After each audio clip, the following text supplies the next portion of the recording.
Ayan guys, yung lulutuin ko ngayon is ginataang kamuting kahoy.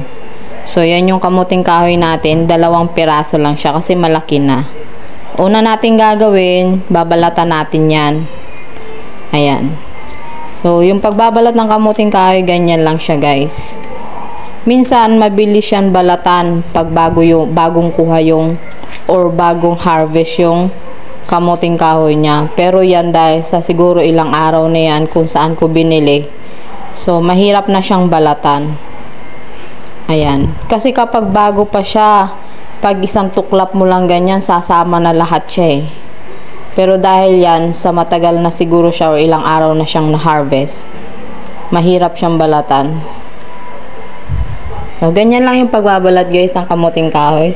Magluluto ako ng ginatang kamuting kahoy guys kasi na-miss ko na siya. Dati kasi nung nasa Bicol kami, lagi kaming nagluluto ng ganyan. So, parang na-crave ako kaya magluluto tayo. Pwede rin yung pangtinda guys eh, kung gusto nyo. Pero kapag pantinda, hiwain mo na lang siya ng maliit-liit para mas marami yung tubo mo. So, yung ingredients natin dyan, kunti lang naman. Kamuting kahoy, nyog, asukal, yun lang guys, tsaka tubig. So, after natin nabalatan guys, hugasan natin siya ng maigi. Para maalis yung mga putik-putik. Kasi marami siyang putik-putik.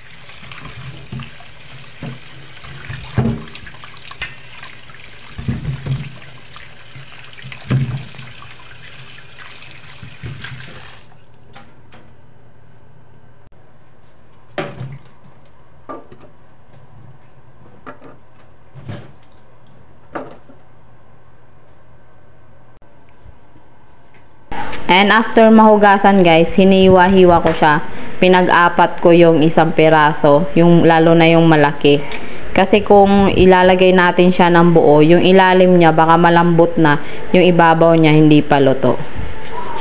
So ginanyan ko lang. Pero kung pantinda nyo, pwede nyong liit-liitan yan para mas marami kayong magawa.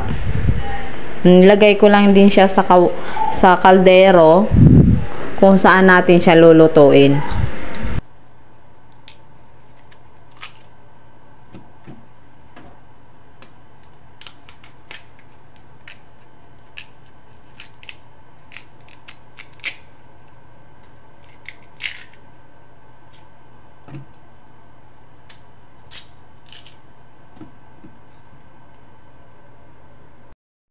After natin na-prepare na yung kamote, sagata naman tayo ngayon guys. So, yung binili ko kasi, hindi pa siya piniga.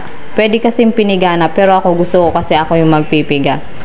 So, yung kinayod yung binili ko, nilagyan ko lang siya ng kunting mainit. Mainit yung nilalagay ko guys para lumabas talaga yung katas niya. Ayan.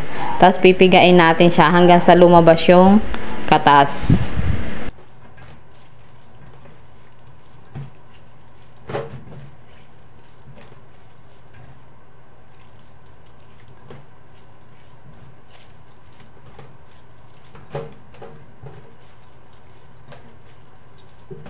And kapag lumabas na yung katas, ayan, naalisin na natin yung sapal niya. Kasi kukunin lang natin yung katas niya.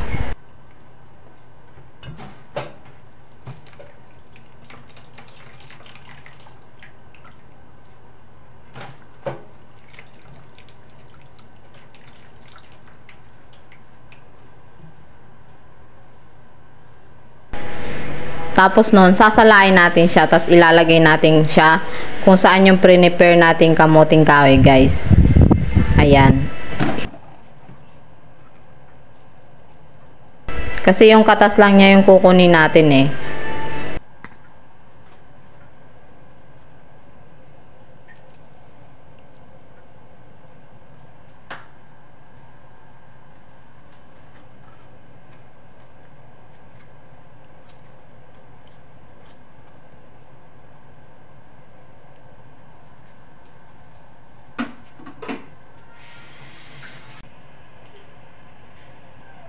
Tapos nilagyan ko siya ng asukal guys para may lasa siya.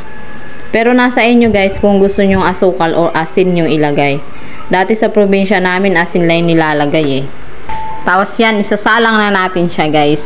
Huwag masyadong malakas yung apoy, katamtaman lang. Kasi baka masunog yung ilalim niya. So every time i-check din siya kasi baka natuyuan na. So yan, kumulo na siya. Tapos titikman rin natin kung tama na ba yung asukal or yung lasa para sa akin.